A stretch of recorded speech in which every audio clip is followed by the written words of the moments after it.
Operation सिंदूर जो भारत की सेना ने पाकिस्तान के खिलाफ चलाया, जो भारत की सेना ने दमदारी से पाकिस्तान को जवाब दिया वहां के आतंकवादियों को।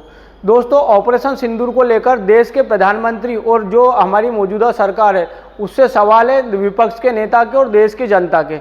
दोस्तों, राहुल गांधी ने खुले तौर पर प्रधानमंत्री नरेंद्र मोदी का नाम लिया है और बोला है कि अमेरिका से फ़ोन आता है और सीज फायर हो जाता है। और आपने देखा होगा सीज फायर की जो घोषणा है, युद्ध रुकवाने की जो घोषणा है, वो भी अमेरिका के राष्ट्रपति ने की थी। तो दोस्तों, जब हमारा भी उनसे सवाल है, जब देश के प्रधानमंत्री चुनाव प्रचारों में अलग अलग प्रकार से क्रेडिट ले सकते हैं, सेना की वर्दी पहनकर चुनाव प्रचारों में जा सकते हैं और बाकी जगह जा सकते हैं, तो दोस्तों देश के प्रधानमंत्री एक प्रेस कॉन्फ्रेंस करके देश की जनता के सवालों के जवाब क्यों नहीं दे सकते। एक बहुत ही सिंपल सा तरीका था कि वो ऑपरेशन सिंदूर के बाद में वो आते और देश की जनता के जो भी सवाल हैं उनका जवाब पूरी तरीके से देते।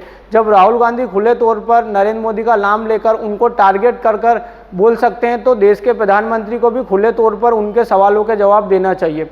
दूसरी बात दोस्तों, जब सभी पार्टी के नेता मिलकर देश के प्रधानमंत्री को चिट्ठी लिख रहे हैं, उनसे मांग कर रहे हैं कि एक स्पेशल सेशन बुलाया जाए पार्लियामेंट का, तो वो क्यों नहीं बुलवा रहे। अब तो जो हमारा डेलीगेशन, जो हमारे 57 सांसदों का डेलीगेशन अलग अलग देशों में गया था ऑपरेशन सिंदूर के ऊपर, हम उन लोगों दूसरे देशों का समर्थन लेके, अब तो वो भी वापस आ गया। तो उन्होंने वहाँ पर जाकर क्या किया, उनकी सारी जो चीज़ें हैं, उनकी सारी बातें हैं, वो भी एक एक करके यदि वो पार्लियामेंट में बोलेंगे तो पूरा देश उनको सुन लेगा। और कोई ये गलत मांग भी नहीं है, देश के प्रधानमंत्री है, जब चुनाव प्रचार में क्रेडिट ले सकते हैं, ऑपरेशन सिंदूर के बड़े बड़े होर्डिंग्स लगवा सकते हैं, सेना की वर्दी खुद पहन सकते हैं और अलग अलग होर्डिंग्स लगवा सकते हैं, उसका प्रचार कर सकते हैं, तो देश की जनता के सवालों के जवाब क्यों नहीं दे सकते। आप किसी भी देश के प्रधानमंत्री को, राष्ट्रपति को देख लीजिए, ज़्यादातर देश के प्रधानमंत्री प्रेस कॉन्फ्रेंस जरूर करते हैं, भले 8 दिन में करें, महीने भर में करें या 6 महीने में एक बार करें।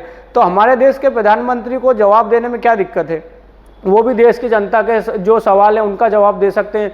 दोस्तों, राहुल गांधी जो बोल रहे हैं उनके सवाल बिल्कुल सही है, नरेंद्र मोदी जी को आना चाहिए और सारे सवालों का जवाब देना चाहिए। ऑल पार्टी मीटिंग में वो भी नहीं गए, ऑल पार्टी मीटिंग में जाना चाहिए। अभी हमारे देश के सीडीएस ने जो बोला है बाहर, देश से बाहर जाकर कि हमारे देश के जितने भी विमान गिरे, वो एक अलग बात है, अलग मैटर है, पर देश के रक्षा मंत्री को और देश के प्रधानमंत्री को उसके ऊपर भी बोलना चाहिए कि यदि हमारे देश के जितने भी विमान गिरे या नहीं गिरे, उनके ऊपर भी उनको पूरा क्लियरिफिकेशन देश को देना चाहिए कि हमारा ये। उन्होंने ये भी बोला था देश के सीडीएस ने कि 1 या 2 दिन बाद हमने स्ट्रेटजी बदली, तो हमने पहले क्या स्ट्रेटजी अपनाई थी जिससे हमको स्ट्रेटजी अपनी बदलना पड़ी। तो देश के प्रधानमंत्री को ये सारे देश की जनता के जवाब हैं, उन्हें देना पड़ेंगे। दोस्तों, यदि आप हमारी बात से सहमत हैं और आपके भी कुछ सवाल हैं तो आप बिल्कुल कमेंट करके हमें बता सकते हैं। और यदि हमारे द्वारा दी गई जानकारी आपको अच्छी लगती है तो इस वीडियो को शेयर कीजिएगा और हमारे चैनल को लाइक कीजिएगा।